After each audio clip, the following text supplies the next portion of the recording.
Good morning students. अभी तक हम लोगों ने संस्कृत व्याकरण के विषय पर चर्चा किया हुआ है, जितने भी आप लोगों ने ऑनलाइन वीडियो पाए हुए हैं। और इस सीरीज़ से हम लोग सीटेट 2020 का जो जुलाई का सेशन है, जिसका अभी 5 जुलाई को पेपर है, इसको हम लोग टारगेट 30-30 यानी कि 30 में 30 क्वेश्चन को टारगेट करते हुए आज से संस्कृत के पेडागॉजी सेक्शन को शुरू करते हैं। और उम्मीद करते हैं कि आप सभी को 30 में 30 अंक मिलें। जो भी संस्कृत विषय का चयन करेंगे उन सभी विद्यार्थियों को 30 में 30 अंक प्राप्त होंगे। बस आपको एक निरंतरता के साथ वीडियो देखते जाना है और समझते जाना है। जिन्हें जीरो लेवल पे हैं, जिन्हें संस्कृत से कुछ भी समझ में नहीं आता है, हालांकि अनेक स्टूडेंट्स ये कहते हुए पाए जाते हैं कि हमने संस्कृत नहीं पढ़ा हुआ है, तो उनकी जानकारी के लिए बता दें कि उत्तर प्रदेश में जो बोर्ड कार्यरत है उसके द्वारा लगभग 12वीं तक सभी लोगों को अनिवार्य संस्कृत पढ़ाई जाती है। ये अलग बात है कि हम लोग एकेडमिक में क्लास नहीं करते हैं। तो ज़्यादा विषय पर इधर उधर की चर्चा न करते हुए सीधे विषय वस्तु पर आते हैं।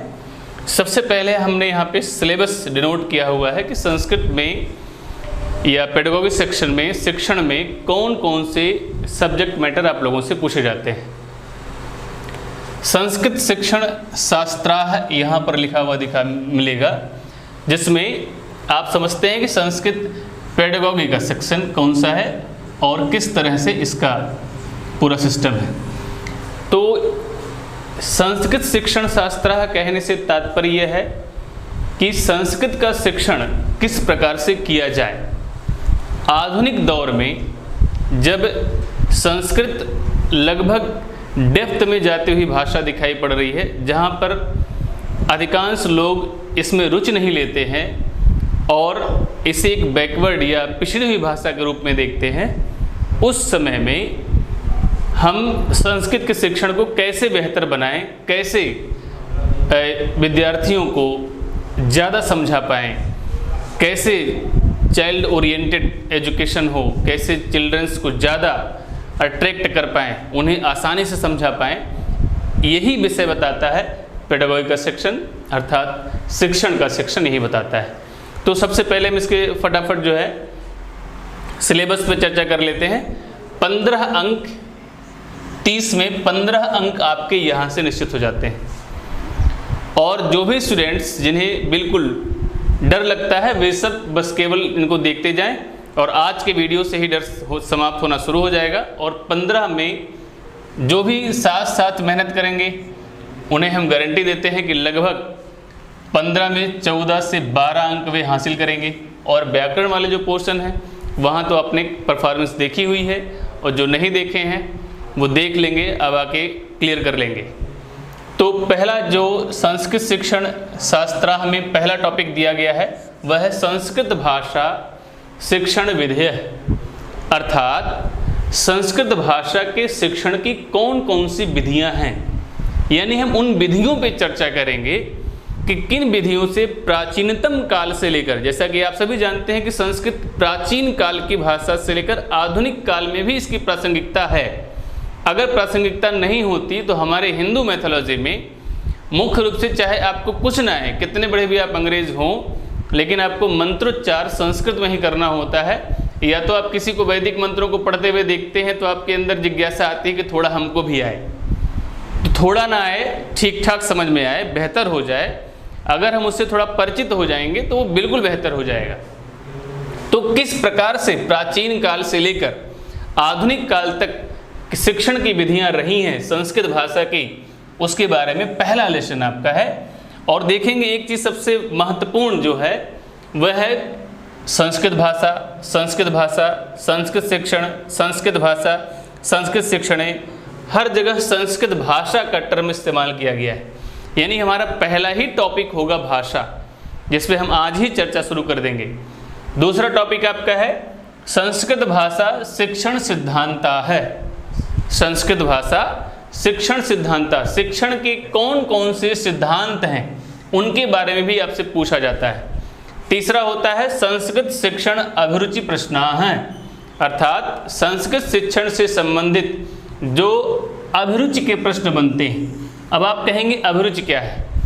अभिरुचि का अगर इंग्लिश में टर्म समझना चाहते हैं, कोशिश करेंगे कि अगर इंग्लिश मीडियम वाले भी स्टूडेंट इसको देखें तो वो भी समझ पाएँ, इसलिए इंग्लिश में भी समझाने का थोड़ा बहुत प्रयास करेंगे। अभिरुचि से यहाँ तात्पर्य है एप्टीट्यूड। एप्टीट्यूड के जो क्वेश्चन बनते हैं कि संस्कृत पढ़ने के साथ साथ कौन कौन सी बातें हमें बेसिक रूप में जाननी चाहिए, वे सभी अभिरुचि के रूप में ली जाती हैं। तो संस्कृत शिक्षण अभिरुचि प्रश्न है। संस्कृत भाषा कौशलस्य विकास है।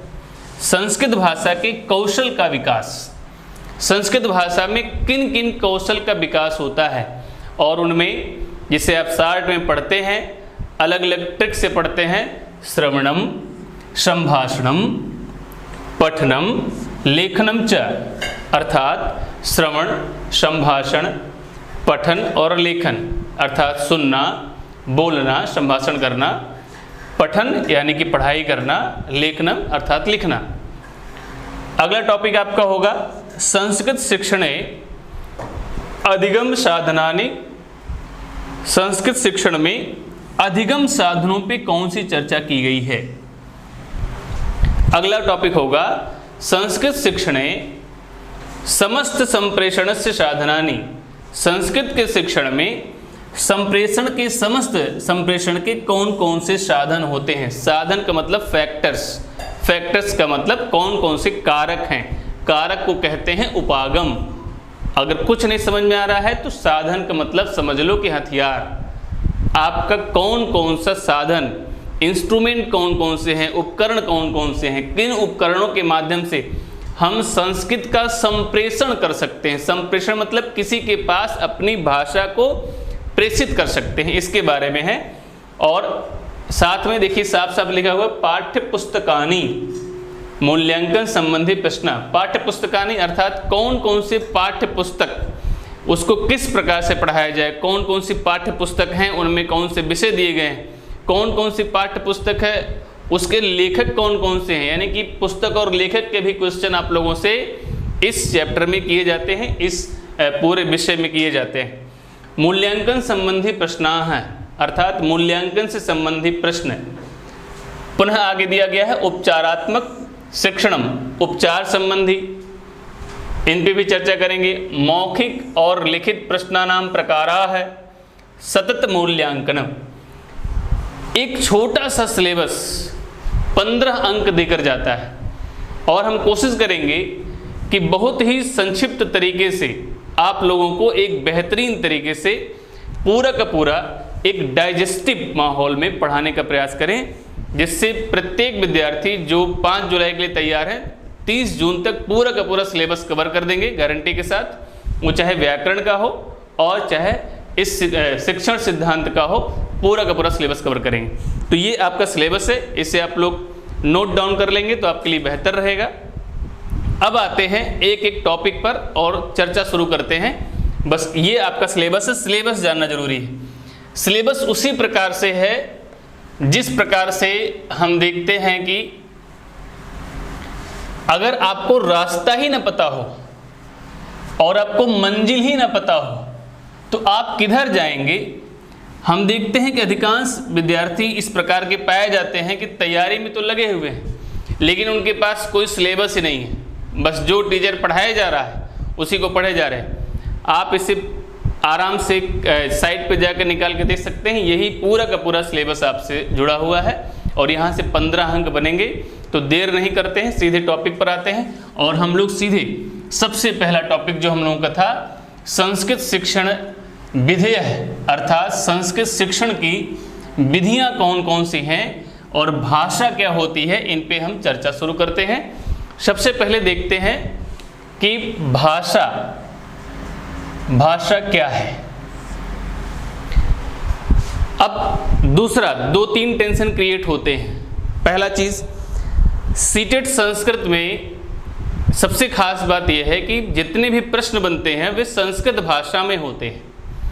संस्कृत भाषा में होने के कारण आप प्रश्नों को समझ नहीं पाते, उसकी प्रवृत्ति को नहीं समझ पाते। तो हम भाषा का लेक्चर के साथ ही भाषा को संक्षिप्त रूप में बता देंगे, लेकिन आज सबसे पहली वीडियो में हम उन विषयों पर चर्चा करेंगे कि प्रश्न की प्रवृत्ति को किस प्रकार समझें, पढ़ना कैसे सीखें, कौन कौन सी वो चीज़ें हैं जिनसे हम संस्कृत के प्रश्न को पढ़ सकते हैं। जब ये हमें पता लग जाएगा कि हम गद्यांश को कैसे पढ़ के समझ सकते हैं, पद्यांश को कैसे पढ़ के समझ सकते हैं, कैसे प्रश्नों को सॉल्व कर सकते हैं पढ़ के, फिर तो बिल्कुल आसान हो जाएगा। तो सबसे पहले भाषा दिया गया है। भाषा में अगर व्याकरण की दृष्टि से देखा जाए तो भाषा क्या है और भाषा से कितने प्रकार से क्वेश्चन बनते हैं। तो देखिए स्टूडेंट्स, भाषा भाष धातु से बना हुआ है। किससे बना है? भाष धातु। ये धातु का सिंबल है जो स्क्वायर के रूप में लगाते हैं हम लोग, ये स्क्वायर के रूप में लगाते हैं, लेकिन यहाँ पर संस्कृत में ये पहले से ही प्रयोग किया जा रहा है और ये धातु का सिंबल, तो भाष धातु का प्रयोग किया गया है और इसका अर्थ होता है बोलना। बोलना एकदम सिंपल तरीके से जानिए, बोलना। भाष शब्द का अर्थ है बोलना। अब आप बोलिए या हम बोलें, यदि हम बोल रहे हैं तो बताइए कि बोलने में तो एक व्यक्ति जुड़ा है, लेकिन साथ ही एक दूसरा श्रोता भी होगा। तो हमेशा जो बोल चाल यानी कि भाषा है, भाषा में दो बिंदु बन जाते हैं, दो कारक बन जाते हैं। एक हो जाता है कौन? एक हो जाता है वक्ता और एक हो जाता है कौन? ऑडियंस अर्थात श्रोता। तो उन सब पे चर्चा अभी और आगे करेंगे। भाषा क्या है? तो भाषा के लिए हम लोग बहुत ही साधारण तरीके से कहेंगे तो कहेंगे भाषा अभिव्यक्ति का माध्यम है। अभिव्यक्ति का माध्यम है। किसकी अभिव्यक्ति होती है? तो विचारों की अभिव्यक्ति का माध्यम है। विचारों की अभिव्यक्ति का माध्यम है। विचार किसके होंगे? विचार क्या केवल मनुष्य के होंगे या समस्त प्राणी जगत के होंगे? अब ये चर्चा का विषय है, क्योंकि हमें परिभाषा बनाकर पढ़नी है बिल्कुल, जिससे हमारी समझ बिल्कुल विकसित होती रहे। ऐसा ना लगे कि बिल्कुल रटी टाइप परिभाषा पढ़ रहे हैं। पहले बेसिक, फिर कुछ विद्वानों के विचार भी हम शामिल करेंगे। तो कहा कि भाषा विचारों की अभिव्यक्ति का एक माध्यम है। भाषा विचारों की अभिव्यक्ति का एक माध्यम है, अर्थात हमारे मन में कौन से मनोभाव चल रहे, कौन सी मानसिक दशाएं हैं, ये हम अपनी भाषा के द्वारा दूसरे किसी भी प्राणी को प्रेषित करने का यानी कि प्रदान करने का प्रयास करते हैं। लेकिन क्या ज़रूरी है कि जो सामने वाला प्राणी या व्यक्ति है, जितना हम बोल रहे वो उतना ही समझ रहा? क्योंकि वो उतना तभी समझेगा जब वो हमारे जितना बड़ा ज्ञानवान हो या हमारे जितना उसने एक्सरसाइज किया हो, प्रैक्टिस किया हो, उस भाषा के बारे में उतना जानता हो। तो इसीलिए भाषा के संबंध में सबसे बड़ी कठिनाई ये उत्पन्न होती है कि जो भाषा हम बोलते हैं या कोई सुनता है, तो बोलने वाला जो बोल रहा है क्या उतनी ही बात सामने वाला समझ पा रहा है? इन वक्ता और श्रोता पे डिपेंड करता है, यानी कि इन पे निर्भर करता है। अब यदि कोई वक्ता बोले जा रहा और वो बहुत बड़ा ज्ञानी है, लेकिन श्रोता को उसमें से 50% बातें ही समझ में आ रही, तो ऐसे वक्ता और श्रोता के मध्य एक बेहतर संबंध स्थापित होने वाला नहीं है। अर्थात भाषा को किस प्रकार से होना चाहिए? अर्थात भाषा को सदैव कैसा होना चाहिए? सहज एवं सरल होना चाहिए। जब भी भाषा सहज एवं सरल होगी तो इसकी अभिव्यक्ति, इसका संप्रेषण 100% होगा। अगर हम भाषा को कठिन कर दें, क्लिष्ट बिल्कुल, संस्कृत वाङ्मय में अभी हम संस्कृत शिक्षण शास्त्र की ओर अग्रसर हो रहे हैं, तो हम इसको संस्कृत के शब्दों के साथ महिमा मंडन करते हुए आगे बढ़ें तो आधे स्टूडेंट्स को ऐसी बीमारी पकड़ लेगी, कहेंगे एक तो संस्कृत है वो भी संस्कृत में है। तो पढ़ाना तो संस्कृत को संस्कृत में ही चाहिए, किंतु आप समझ नहीं पाएंगे, इसलिए हम इसको अभी कुछ हिंदी टर्म का इस्तेमाल करते हैं। और जैसे जैसे आप सीखते जाएंगे वैसे वैसे संस्कृत संभाषण का जो ध्येय वाक्य है वदत संस्कृतम लसत संस्कृतम गृहे गृहे च पुनरपि, इस वाक्यांश को एक बार चरितार्थ करने का प्रयास करेंगे और कुछ मात्रा में निश्चित रूप से आप संस्कृत बोलने लायक होंगे, संस्कृत के प्रश्नों को समझने लायक होंगे।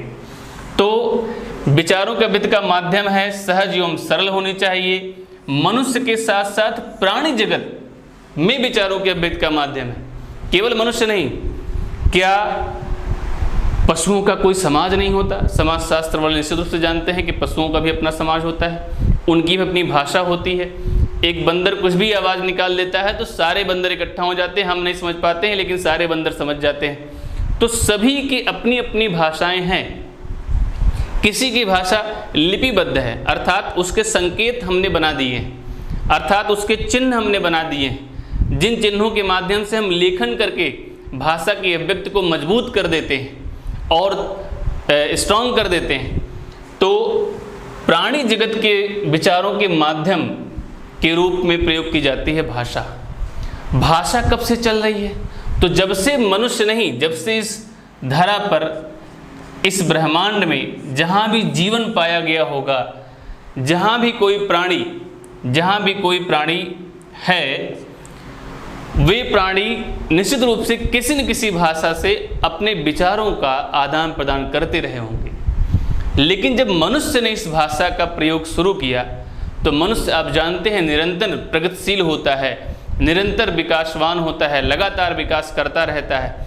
तो इस विकास की परंपरा में मनुष्य ने भाषा को संकेत से शुरू करके आगे बढ़ते हुए भाषा संकेत, फिर मौखिक रूप में और मौखिक से फिर लिखित रूप में ढालने का प्रयास किया। अब इससे क्या फ़ायदे हुए कि पहले संकेत के रूप में भाषा चली, फिर मौखिक रूप में भाषा आई, फिर लिखित रूप में भाषा आई। इसका ये विकास किसने किया? ये विकास किया मानव ने। किसने किया? मानव ने। अन्य प्राणी भी भाषा का प्रयोग करते थे, लेकिन यह विकास, क्योंकि होमो सेपियंस हम सब बुद्धिमान मनुष्य है, हमारे पास बुद्धि है, और यही बुद्धि जो थोड़ा सा अनेक गुणों के साथ मिल जाती है, कुछ पशुओं से अलग गुण हमारे पास हैं, जो सृजन के गुण हैं, जो करुणा के गुण हैं, जो दया के गुण हैं, जो अनेक ऐसे संवेदनाएं हैं जो हमें अन्य पशुओं से अलग करती हैं। जबकि हम लोग साइंस में देखते हैं तो हम सभी को एनिमल्स के रूप में लिया जाता है। तो संकेत का अर्थ क्या हुआ कि जब तक भाषा की कोई लिपि अर्थात प्रतीक, ये क्या है? ये लिपि है। ये वर्ण क्या है? एक लिपि है। ये एक संकेत है। का हमने भी पढ़ लिया, का आपने भी पढ़ लिया। अब दोनों का जान रहे तो जब भी हम का बोलेंगे आप समझ जाएंगे। अगर आप हिंदी या संस्कृत के विद्यार्थी रहेंगे तो आप समझ जाएंगे कि का वर्ण की बात हो रही। लेकिन आप का वर्ण न जाने, आप उर्दू जाने, आप फारसी जाने, आप दुनिया की अन्य कोई भाषा, स्पेनिश, फ्रेंच, कुछ अन्य भाषाएं जाने, तो आप का को नहीं समझ पाएंगे। यही अंतर होता है कि जब भाषा की एक रूपता होती है और ज्ञान पैरेलल होता है तो अभिव्यक्ति करना आसान हो जाता है। जैसे आप सभी छोटे बच्चों को पढ़ाने जाएंगे, पहली से 5वीं के बच्चों को पढ़ाने जाएंगे और 6वीं से 8वीं के बच्चों को पढ़ाने जाएंगे, जूनियर वालों को पढ़ाने जाएंगे।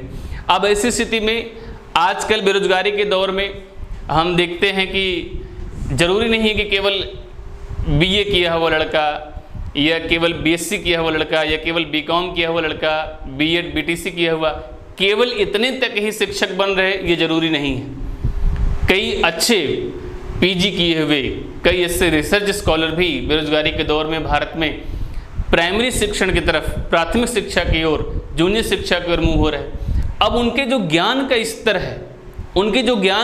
है, अगर उस ज्ञान के स्तर के साथ जाके प्राइमरी और जूनियर में शिक्षण कार्य शुरू करेंगे तो उस बच्चे का ज्ञान का जो स्तर है वह तो बहुत निम्न है। इसलिए हमारे यहाँ एक सिस्टम बनाया गया, NCF बनाया गया, नेशनल कैरिकुलम फ्रेमवर्क बनाया गया कि शिक्षण किस प्रकार से करना है।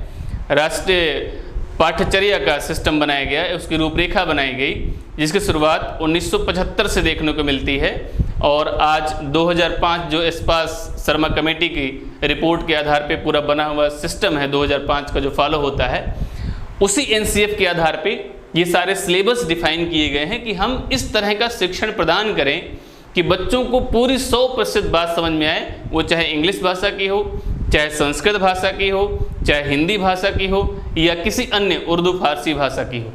शिक्षण कितना अच्छा हो। तो संकेत की भाषा से मानव ने मौखिक भाषा का सृजन किया। तो मौखिक भाषा कब दिखाई पड़ती है आपको? आपको दिखाई पड़ती है वैदिक काल में, जब श्रुति परंपरा के रूप में, किसके रूप में? श्रुति परंपरा के रूप में। वेदों को श्रुति भी कहा जाता है, इतिहास में वीडियो में देखेंगे आप। तो श्रुति परंपरा के रूप में जैसे विकास होता जा रहा था, यानी कि मौखिक रूप से जब अनेक धार्मिक पुस्तकों को कंठस्थ करवा दिया जाता था, जब लिखने के लिए पर्याप्त सामग्री नहीं थी, सामग्री थी लेकिन पर्याप्त सामग्री नहीं थी। ताम्रपत्रों पे आपको शिलालेख देखे, लेखन कार्य देखा जाता है, आपको अनेक प्रकार के पत्थरों पे लेखन कार्य देखा जाता है। तो पत्थरों पे साधारण व्यक्ति नहीं लिखवा सकता था कि पूरी की पूरी पुस्तक पत्थरों पे लिख दी जाए, उसके कुछ भाग ही लिखे जा सकते थे। अतः सामग्री थी, लेकिन समूह में शिक्षण के लिए मौखिक भाषा का ही प्रयोग किया गया। और जैसे जैसे हम लोगों ने सामग्री का विकास किया, वैसे वैसे हम लिखित की ओर बढ़े। अब मौखिक, संकेत और लिखित में क्या अंतर है, तो जानिए स्टूडेंट्स की लिखित भाषा, जैसे हम लिख कर पढ़ा रहे हैं, हम चाहें तो केवल लेक्चर दे, जो लोग क्लास हमारा करते हैं वो जानते हैं कि हम बोलते ज़्यादा और लिखते कम है। उसका क्या फ़ायदा रहता है? उसका फ़ायदा अलग रहता है। यहाँ पर हम लिख क्यों रहे हैं? क्योंकि ये वीडियो क्लास है। वीडियो क्लास है तो लिखने से क्या होगा कि जो हम लिख देंगे उसे आप प्राप्त करेंगे, जितना हम लिखेंगे उसे आप प्राप्त करेंगे। और आप क्योंकि एजुकेटेड हैं, क्योंकि आपने ग्रेजुएशन किया हुआ है, साथ में बीएड बीटीसी किया हुआ है, तो आप लिखने के बाद उसे 100% समझ पाएंगे। लेखन से अभिव्यक्ति सुदृढ़ हो जाती है, सशक्त हो जाती है, मजबूत हो जाती है। तो भाषा की अभिव्यक्ति लेखन से मजबूत हो जाती है। मौखिक भाषा में जो हमारा अभिव्यक्ति होता है, अभिव्यक्ति 100% नहीं हो पाती है। अनेक बार वह कुछ कम ज़्यादा रह जाती है। हो सकता है कि हम किसी अन्य तरीके में द्व्यर्थी बातें कर रहे हों, यह हो सकता है कि श्रोता ही द्व्यर्थी उसका अर्थ लगा रहा हो। इस तरह के अनेक समस्याएं जो है उपस्थित हो जाती हैं। तो भाषा के बारे में एक संक्षिप्त जानकारी आपको हमने दिया। अब और भी चीज़ें हम आपको बताएंगे यहाँ पर कि ये तो हो गया कि भाषा किसे कहते हैं, और भाषा क्या केवल मानव संबंधित है तो प्राणियों से? तो सबसे पहली चीज़ आप जाने कि भाषा का संबंध है प्राणी जगत के साथ है, और मनुष्य ने भाषा में विकास किया, इसको लगातार आगे बढ़ाया, और आज भाषा सशक्त हुई। हम लेखन के कार्य पे चल रहे हैं। अब आप देखिए, पेपर में देखिएगा आज के ही लेक्चर को सुनने के बाद, हालांकि हम क्वेश्चन भी करवाएंगे, जितने पेपर हैं सभी को एक एक वीडियो में करवा के दे देंगे आप लोगों को। 30 जून तक पूरा रेडी हो जाएगा मैटर। आप लगातार बने रहिए माँ अकेडमी लखनऊ यूट्यूब चैनल के साथ, और आपको पूरा मैटर मिलेगा, सभी विषयों का मैटर मिलेगा, चाहे वो CDP हो, चाहे हिंदी हो, चाहे मैथ्स हो, चाहे संस्कृत हो, चाहे इंग्लिश हो, जितने भी सेक्शन हैं सबके आपको वीडियोस मिलेंगे और प्रश्न भी करवाए जाएंगे। अब देखते हैं अगले विषय पर कि विद्वानों ने इस भाषा की परिभाषा कैसे की हुई है। एक विद्वान आते हैं स्वीट महोदय ने भाषा को परिभाषित करते हुए बताया है कि ध्वन्यात्मक शब्दों द्वारा विचारों को प्रकट करना। क्या बताया है? ध्वन्यात्मक शब्दों के द्वारा, ध्वन्यात्मक शब्दों के द्वारा, ध्वन्यात्मक शब्दों के द्वारा विचारों को प्रकट करना ही भाषा है। विचारों को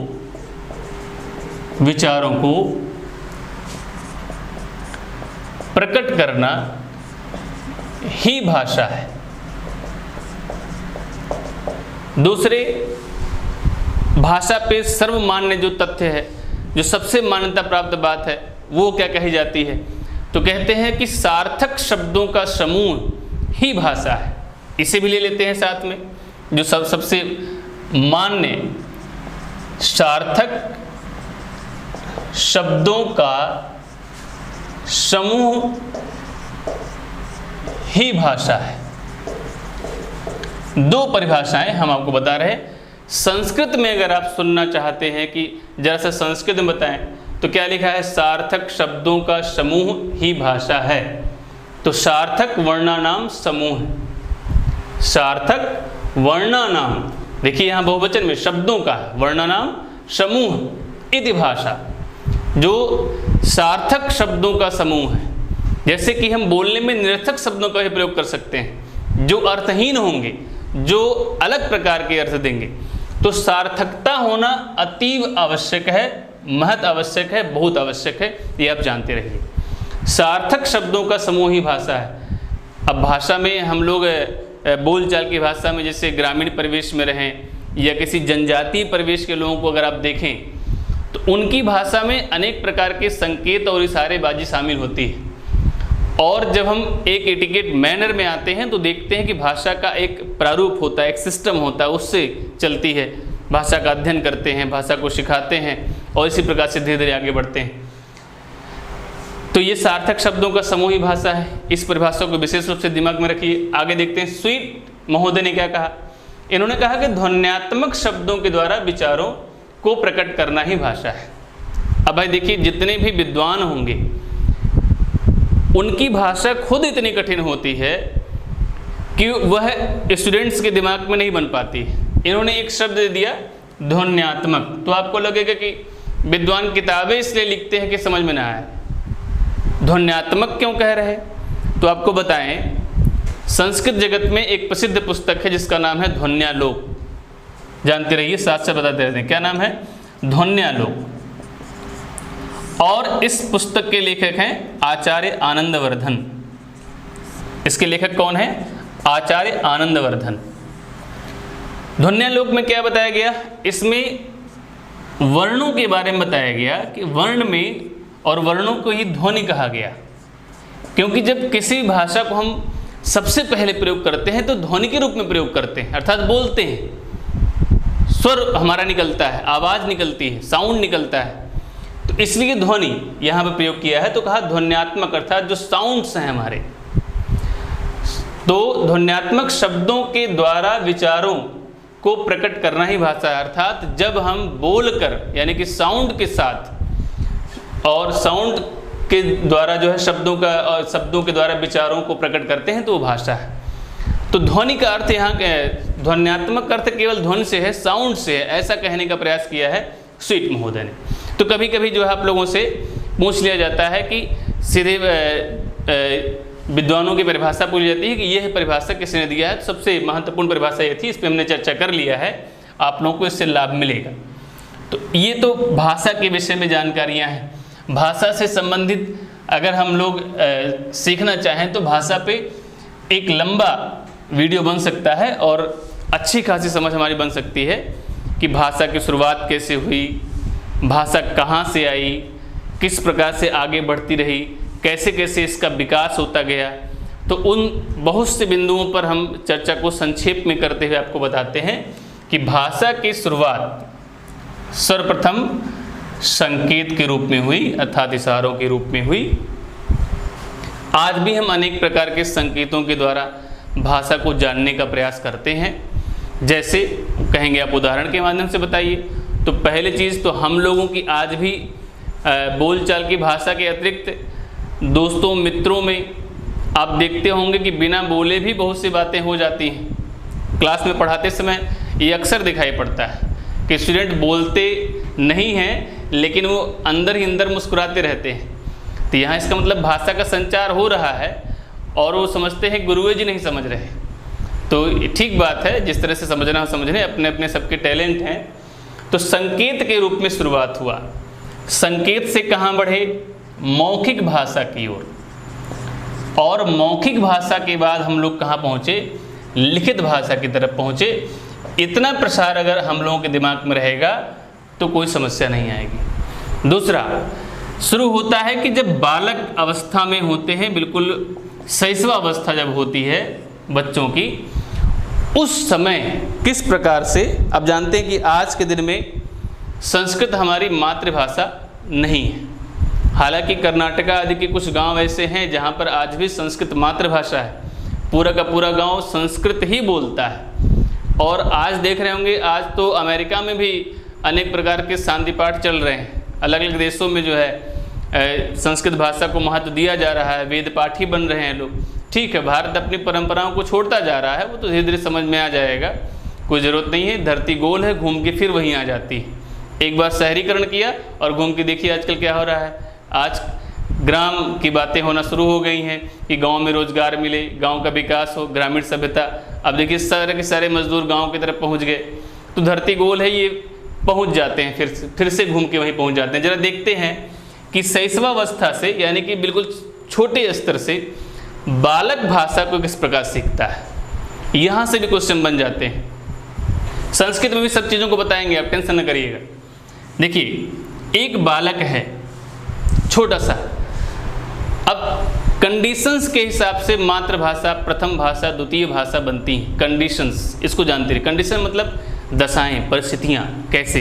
जैसे मान लिया कहीं भी, चाहे लखनऊ है या दिल्ली है या फैजाबाद है या कोई भी, उत्तर प्रदेश है, मध्य प्रदेश है, महाराष्ट्र है, जहाँ जाएंगे। अब महाराष्ट्र में कोई इस छोटा बच्चा है और उसके माता पिता बंगाली हैं। देखिए, महाराष्ट्र में बच्चा है, माता पिता क्या है, बंगाली। अब समझने का प्रयास करिएगा। तो बालक को परिवेश कहाँ का मिलने वाला है, महाराष्ट्र का। माता पिता कहाँ के हैं, माता पिता दोनों बंगाली हैं, बंगाल के रहने वाले हैं। क्यों? क्योंकि मान लेते हैं कि इनका जो है किसी अच्छे पद पर चयनित हुए हैं दोनों, और दोनों महाराष्ट्र में रहते हैं। अब दोनों महाराष्ट्र में रहते हैं, लेकिन ये तो बांग्ला भाषा ही बोलेंगे, यानी कि बंगाली बोलेंगे। तो बच्चे को सबसे पहले प्राथमिक रूप से कौन सी भाषा प्राप्त होगी, आप सोच के बताइए। निश्चित रूप से आप कहेंगे बच्चे को अपने माता पिता के द्वारा सबसे पहले भाषा मिलती है। चाहे कोई प्राणी हो भाई, गाय हो, भैंस हो, कोई भी हो, कुत्ता हो, बिल्ली हो, सभी को भाषा सबसे पहले कहाँ से मिलेगी, अपने माता पिता से मिलेगी। और माता पिता नहीं, अगर कोई गार्जियन उसके बाद आ जाते हैं, अचानक कोई दुर्घटना बस मान लीजिए कि नहीं रहे माता पिता, तो कोई गार्जियन मिलेंगे। तो उस परिस्थिति को देखना हो कि गार्जियन कौन सी भाषा वाले हैं, सबसे पहले कहाँ पल रहा है बालक, तो वहाँ से उसे भाषा प्राप्त होगी। तो बच्चा पल रहा है महाराष्ट्र में, वहाँ की भाषा क्या है, मुख्य रूप से मराठी। ऐसा नहीं कि केवल मराठी। आज की डेट में किसी भी स्थान की कोई एक निश्चित भाषा केवल घोषित होती है, बोली से लगभग अनेक भाषाएं जाती हैं। भारत में तो इतनी भाषाएं हैं, बहुभाषिकता है। तो क्या देखेंगे, मराठी भाषी हैं लेकिन माता पिता बंगाली हैं। तो बालक को जो सबसे पहले प्राथमिक भाषा प्राप्त हुई वो कौन सी भाषा थी, तो वो कौन सी भाषा थी, बंगाली भाषा। इसमें किसी प्रकार की त्रुटि है? तो अर्थात मराठी भाषा प्राथमिक होते हुए भी इस बालक के लिए प्राथमिक नहीं रही। अब बच्चे की यहाँ पर प्राथमिक और मातृभाषा, बच्चे की यहाँ पर प्राथमिक और मातृभाषा, ये दोनों कौन बन गई, ये बन गई बंगाली। ऐसे क्वेश्चन पेपर में आए होंगे और कैसे प्रश्न किए जाते हैं इनको हम बताएंगे। अभी प्रश्न करना, प्रश्नों को समझना भी हम सिखाएंगे इस वीडियो में आप लोगों को। अब आपको बेहतर बात समझ में आ रही होगी कि प्राथमिक और मातृभाषा का संबंध या उद्देश्य किस बात से है। आप समझ गए होंगे कि बच्चा जिससे सबसे पहली बार मुखातिब होता है, जिससे पहली बार फेमिलियर होता है, जिसके श्रवण के माध्यम से ध्वनि उसके कान में पहुंच रही है, जो पहली ही बार जब उसको दिमाग में जा रहा है करबो लरबो जीतबो, तो वो क्या समझेगा, बंगाली ही समझेगा ना। उसके दिमाग में हिंदी नहीं पहुंच रही है, तो वो क्या जाने मातृभाषा हिंदी है। जब बच्चा थोड़ा समझदार हुआ या बच्चे को लोग देखने आने लगे, बच्चा देखने आए तो शुरुआत में मान लीजिए 1 साल तक देखने आए तो बहुत ज़्यादा प्रभाव तो नहीं पड़ेगा, लेकिन जब 2-3 साल के बाद जो उनसे मिलेंगे, जब बच्चा धीरे धीरे बाहर निकलने लगा, कोई आया गार्जियन, वो दूसरी भाषा बोल रहा है, मराठी बोल रहा है, तो बच्चे के दिमाग में आएगा अच्छा ये भी कोई भाषा है। या वो जो समाज में बाहर निकल के घूमने लगेगा, वो पाठशाला की ओर बढ़ेगा, तो वहाँ देखेगा कि वहाँ अब महाराष्ट्र में पढ़ने के लिए एडमिशन लेगा तो वहाँ पर उससे दूसरी भाषा कौन प्राप्त हो जाएगी, मराठी। तो ये दी गई परिस्थितियों पर होता है। इस तरह के जब कंसेप्ट आप बनाएंगे तो कभी भी सीटेट में किसी प्रकार की गलती नहीं होगी, अन्यथा आप लगातार गलती करते रहेंगे। तो ये भाषा संबंधी कुछ बातें थी जिन्हें हमने डिस्कस किया। अब हम डिस्कशन को उस फेज़ में ले जाते हैं जहाँ से आप लोगों को टेंशन क्रिएट होता है संस्कृत पढ़ने का। तो वहाँ पर चलते हैं, जरा उन्हें भी देखते हैं। ये बेसिक क्वेश्चन किए जाते हैं तो हमने चर्चा कर लिया, और चर्चा को हम स्वतंत्र रूप से छोड़ देते हैं। आप प्रश्नों को देखिएगा, इस एक वीडियो में कम से कम 7-8 क्वेश्चन आपके आए हुए कवर हो चुके हैं। बस आप उन्हें देखिएगा, आपको समझ विकसित हो जाएगी कि वाकई में है क्या। चलिए थोड़ा सा हम देखते हैं कि प्रश्न कैसे बनेंगे। जैसे हम इंग्लिश पढ़ते हैं, इंग्लिश में क्वेश्चन मार्क वाले शब्द कौन कौन से होते हैं तो आपको सब पता है। अच्छा, वहाँ पे हाउ पूछेगा, हाउ डू यू डू, वहाँ पे क्या पूछेगा, वहाँ पूछेगा वाई, वहाँ पूछेगा हाउ मच, वहाँ पे इस तरह के क्वेश्चन किए जाएंगे। विच पूछेगा। आप प्रश्नवाचक शब्दों को पढ़ते हैं ना, तो जरा सा संस्कृत में देखिए क्या क्या पूछेगा। अब यहाँ पे मान लीजिए क्या पूछेगा, तो पूछेगा किम। किम का अर्थ क्या है, क्या। पूछेगा कति, तो कति का अर्थ क्या है, कितना। ऐसे शब्दों का इस्तेमाल करेगा प्रश्नों में। तो प्रश्न किस प्रकार से बनेंगे, अगर उन प्रश्नों में प्रयोग होने वाले शब्दों को ही हम सीख लें, अपने वोकैब्स को मजबूत करें, तो निश्चित रूप से हम प्रश्न को पढ़ पाएंगे, गद्यांश पद्यांश को समझ पाएंगे।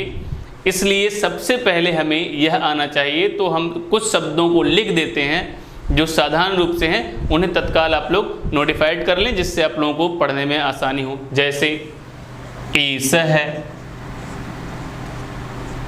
ईश मतलब क्या है, यह है। ईसा स्त्रीलिंग में हो गया, यह पुल्लिंग में है, यह स्त्रीलिंग में है, और नपुंसकलिंग में भी है। तो इसका मतलब भी यह है। जैसे आपसे पूछता है स है, सह का अर्थ वह है, सा का अर्थ वह है। तो अब इन सब साधारण शब्दों की अगर समझ हमें नहीं होगी तो हम बिल्कुल नहीं समझ पाएंगे। जैसे पूछ लिया कस्य, पूछ लिया कस्मिन, तो हालांकि इन सबके रूप के अनुसार समझाना चाहिए, उन्हें भी समझाएंगे। लेकिन अगर हम एक वोकैब्स तैयार करें, कस्य मतलब क्या है तो कहेंगे किसका, कस्मिन तो कहां पर। ऐसे तमाम प्रकार से प्रयोग देता है और सबको समझाने का प्रयास करेंगे, एक एक शब्द को बताने का प्रयास करेंगे। जैसे आपको देता है इदम, आपको देता है एतत्, है ना। ऐसे शब्दों को आप देखते हैं तो आप अर्थ ही नहीं निकाल पाते हैं। आपको देता है तत्, तो आप डरते हैं। तो हम क्या करेंगे, ऐसे ही एक एक विषयों को क्लियर करते जाएंगे। हम वोकैब्स को मजबूत करेंगे पहले, और साथ में कहाँ कहाँ पर प्रश्नों में किस प्रकार से आई है। तो सबसे पहले हम लोग संस्कृत के उन शब्दों को पढ़ने का प्रयास करेंगे जो प्रश्नों में प्रयोग किए जाते हैं, जिससे हम प्रश्न पढ़ना सीखें। अब संस्कृत का प्रयोग कैसे होता है, जैसे कुछ लोग सोचते हैं कि संस्कृत पेडागोजी हमें ऐसे समझ में आ जाए। संस्कृत पेडागोजी ऐसे नहीं समझ में आएगी। उसे हम अगर सीधे पढ़ाने लगेंगे, बहुत से हमने देखा लोग जो है ऑनलाइन सीधे क्वेश्चन आंसर पढ़ा रहे हैं। आप क्वेश्चन आंसर देख तो रहे लड़के, लेकिन उसे रट रहे। क्या बताइए, आज के दिन में रटने से आपको संस्कृत आ सकती है? नहीं आएगी, सीखना पड़ेगा। तो 2 से 3 वीडियो में हम आपको सिखाने का प्रयास करेंगे, और उसके बाद क्रमशः 2 वीडियो मान लीजिए, एक आज की हो गई और एक अगली वीडियो में पूरी तरह से हम शब्दों पर चर्चा करेंगे। प्रश्न कैसे बनते हैं, उसको पढ़ा कैसे जाए, संस्कृत पढ़ा कैसे जाए, इसके बारे में चर्चा करेंगे। अधिकांश लोग ऐसे भी पढ़ा रहे हैं ऑनलाइन में जो खुद ही नहीं पढ़ पा रहे, लेकिन अपना पीपीटी सीट वगैरह बना के बस केवल पढ़ा दे रहे हैं। और उच्चारण उनका खुद का शुद्ध नहीं है, और स्टूडेंट क्योंकि इस तरह के टीचर मिल नहीं रहे कि वे शब्दों पे सीखने पे चर्चा करें, तो अगली वीडियो में हम पूरा का पूरा केवल शब्दों को सिखाएंगे, प्रश्नों को सिखाएंगे और आगे बढ़ेंगे। लगातार बने रहिए माँ अकेडमी यूट्यूब चैनल पे और लगातार शेयर, सब्सक्राइब और बेल आइकन को प्रेस करते रहें, जिससे आप लोगों को नोटिफिकेशन मिलता रहे और सारे पेडागॉजी के शिक्षण के मैटर मिलते रहें। Thank you.